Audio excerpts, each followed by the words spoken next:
할렐루야, 반갑습니다. 2021년 10월 4일 목요일입니다.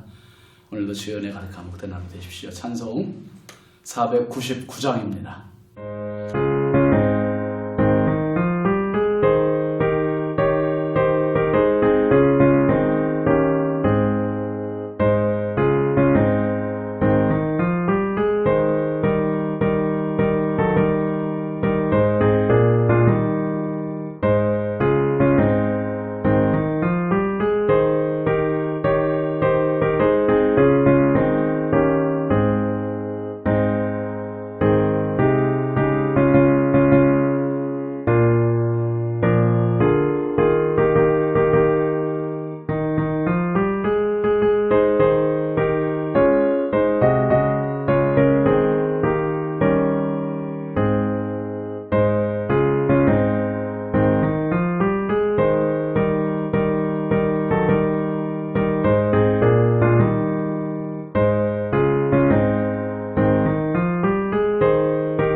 하나님의 말씀 열왕기하 4장 38절부터 41절입니다.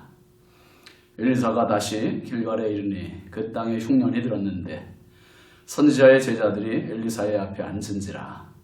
엘리사가 자기 사원에게 이르되 큰 솥을 걸고 선지자의 제자들을 위하여 국을 끓이라 하매 한 사람이 채소를 캐러 들에 나가 들포도 덩굴을 만나 그것에서 들 호박을 따서 옷자락에 채워가지고 들어와 썰어 국 끓이는 솥에 넣되 그들은 무엇인지 알지 못한지라.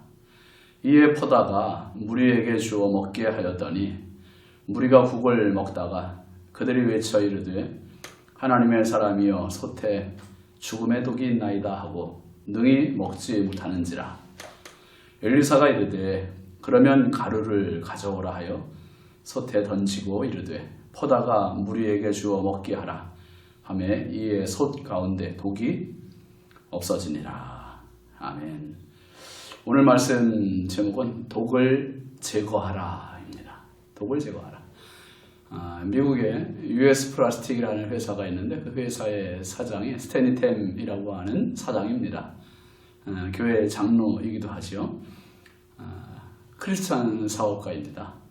그는 사업으로 크게 성공을 거둔 뒤에 수익의 대부분을 선교를 위해 헌금했습니다. 그동안 90여 개 선교 단체에 약 300억 달러. 우리 돈으로는 정말 상상할 수 없는 거의 한 30조에 육박하는 그런 돈 아닙니까? 천문학적인 금액을 헌금을 했고 또 교회를 약 400여 개나 세웠습니다. 1976년 척추암 3기로 시한부 인생을 선고받았지만 만나는 모든 사람들에게 기도 부탁을 했습니다. 그리고 마침내 그는 건강을 되찾아 기적 속에 사는 사람이라는 별명을 얻기도 했습니다. 그가 보내준 돈으로 저도 사실 1990년대에 91년부터 93년까지 2년 동안 교단 십자군 전도대 하는 동안 스탠템 장로님이 보내주신 그 선교비로 사실 월급을 받아가면서 교단 십자군 전도대를 했습니다. 저뿐만 아니라 그 당시 십자군 전도대원들이 한 기수가 한 20명 정도 됐는데 저희가 18기였었으니까 굉장히 많은 우리 전도사들을 사례비를 주셨던 아주 참 귀한 장로님이기도 합니다. 그가 이러한 체험과 헌신을 가능하게 했던 자신의 5가지 좌우명이 있습니다. 첫째가 고난과 역경이 와도 감사하자. 참 귀하지요? 고난과 역경이 와도 감사하자. 둘째, 남의 험담을 하지 말자. 셋째, 성령의 감동이 있다면 손해를 보는 일이 있더라도 회피하지 말자. 넷째, 화낼 일도 사랑으로 덮자. 다섯째, 하나님이 기뻐하실 만한 일을 하루에 최소한 3가지 이상 하자. 참 멋있는 좌우명입니다. 스탠템 장로님은 말 그대로 기적의 사람입니다. 하나님은 오늘도 믿는 자의 절박한 상황을 돌보시고 삶을 회복시켜 주시는 하나님이심을 믿으시기 바랍니다. 오늘 말씀 38절 보시면 엘리사가 다시 길갈에 이르니 그 땅에 흉년이 들었는데 선지자의 제자들이 엘리사의 앞에 앉은지라. 엘리사가 자기 사원에게 이르되 큰 솥을 걸고 선지자의 제자들을 위하여 국을 끓이라 하며. 수넴 여인의 일이 기적으로 마무리가 되었지요. 죽은 아들이 살아났습니다. 그리고 이제 엘리사 선지자는 길갈로 옮겼습니다. 그곳에는 선지자를 양성하는 신학교가 있었던 것 같습니다. 근데 마침 흉년이 들어서 제자들이 선지자 앞에 앉았지만 먹을 것이 없습니다. 가르침보다는 사실 먹을 것이 준비가 안 되면 다른 말씀이 귀에 들어오지 않지 않습니까? 그래서 먹을 것을 해결해 주기 위해 솥을 걸고 국을 끓이라고 했습니다. 그런데 맹물을 끓일 수 없어서 한 제자가 들로 나가 들호박을 따서 썰어 국에 넣었습니다. 39절 보시면 한 사람이 채소를 캐러 들에 나가 들포도 덩굴을 만나 그것에서 들호박을 따서 옷자락에 채워가지고 돌아와 썰어 국 끓이는 솥에 넣되 그들은 무엇인지 알지 못한지라 했습니다. 먹을 것이 없다 보니 참 들에 나가 들포도 덩굴에 달려있는 들호박을 따다가 썰어서 넣는데 그것이 화근이 될 줄은 몰랐던 거예요. 40절 보시죠. 이에 퍼다가 무리에게 주어 먹게 하였더니 무리가 국을 먹다가 그들이 외쳐 이르되 하나님의 사람이여 솥에 죽음의 독이 있나이다 하고 능히 먹지 못한지라. 모든 제자들에게 퍼다가 주었습니다. 얼마나 시장했겠습니까? 허겁지겁 먹으려고 하는 그때 먼저 먹어보고 맛을 본 한 제자가 소리를 지릅니다. 솥에 죽음의 독이 있나이다. 큰일 났습니다. 동물이 된 겁니다. 동물. 먹으면 죽습니다. 이 사람은 이미 먹었고 나머지 사람들도 흉년기에 먹을 것이 없고 너무너무 배고팠을 때 자칫 모든 제자가 그냥 몰사할 뻔했습니다. 다 먹으려던 중에 그 제자의 외침 때문에 먹는 것을 중지했습니다. 그러자 선지자 엘리사 선지자가 나섭니다. 41절 보시면 엘리사가 이르되 그러면 가루를 가져오라 하여 솥에 던지고 이르되 퍼다가 무리에게 주어 먹게 하라 하며 이에 솥 가운데 독이 없어지니라. 선지자는 가루를 가져오게 하여 솥에 던지고 퍼다가 제자들을 먹이게 했습니다. 그리고 독이 해독되었습니다. 그 앞에서 열왕기하 2장에서 우리가 봤습니다마는 여리고에서 제자들이 물이 나빠서 솟아물이 익지 못하고 떨어지자 선지자가 물 근원에 뭘 뿌렸습니까? 소금을 던졌습니다. 소금을 던지자 물이 고쳐진 그 기적의 사건이 열왕기하 2장 22절에 있었습니다.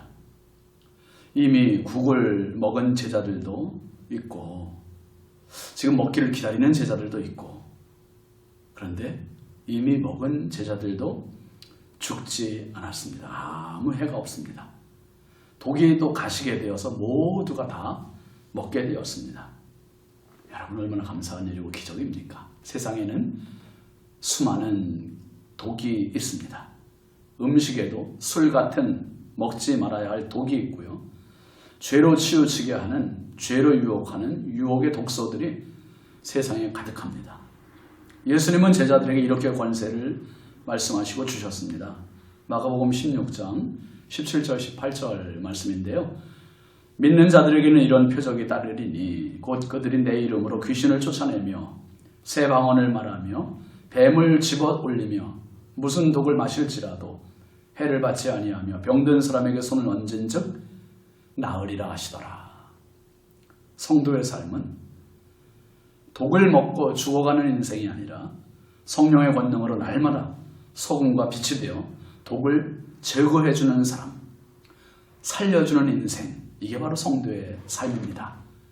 오늘 죽을 자리에서 생명을 낳았던 엘리사 선지자처럼 여러분 오늘 세상에 가득한 독을 제거하는 성령의 사람, 예수의 사람, 생명의 사람, 그렇게 승리하시기를 주의 이름으로 축원합니다. 기도하시죠. 하나님 아버지 감사합니다. 독이 많은 이 세상에서 하나님 하루하루 지금까지 살아오게 하신 하나님 감사합니다. 육체에도 정신에도 마음에도 영혼에도 아버지 하나님 주님 나라가는 그날까지 독에 쩔어 사는 죽어가는 인생이 아니라 독을 해독시키는 성령의 사람 되게 하시고 예수의 사람 되게 하시고 생명의 사람으로 승리하게 하옵소서. 오늘 하루도 시작합니다. 성령 충만하게 하여 주시고 말씀 충만케 하옵소서. 예수님의 이름으로 축복하고 기도합니다. 아멘. 네, 오늘도 축복합니다. 승리하십시오.